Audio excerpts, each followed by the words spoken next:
দেশনেত্রী বেগম খালেদা জিয়াই আমাদেরকে শিখিয়েছে যতই সংকটপূর্ণ অবস্থা আসুক না কেন দেশের জন্য সবসময় কাজ করে যেতে হবে। আমরা আমাদের নিজের চোখে শহীদ প্রেসিডেন্ট জিয়াউর রহমানকে দেখতে পারি নাই, কিন্তু আমরা দেশনেত্রী বেগম খালেদা জিয়াকে দেখেছি এবং দেখেছি কিভাবে তিনি অন্যায় অত্যাচারের বিরুদ্ধে যে তার লড়াই সংগ্রাম জারি রেখেছে এবং আধিপত্যবাদ বিরোধী বাংলাদেশ গড়ার জন্য তিনি কতটা ত্যাগ স্বীকার করেছে।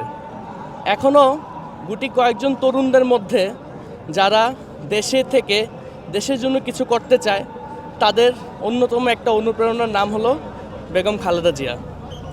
আপনারা সকলেই তার জন্য দোয়া করবেন এবং তিনি যাতে জান্নাতবাসী হন এবং তার অনুপ্রেরণায় তরুণরা যাতে বাংলাদেশের জন্য কাজ করে যেতে পারে সেই আশা তরুণদের উপর রাখবেন।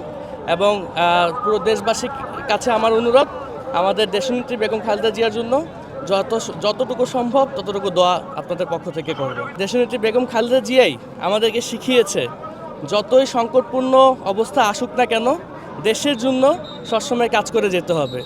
সেই আদর্শই বিএনপির বুকে ধারণ করে দেশের জন্য যেটা মঙ্গল, নির্বাচনটা বর্তমানে দেশের জন্য খুবই প্রয়োজনীয়, তার জন্য নির্বাচনকে সফল করার জন্য বিএনপি সর্বোত্তম কাজ করে যাবে।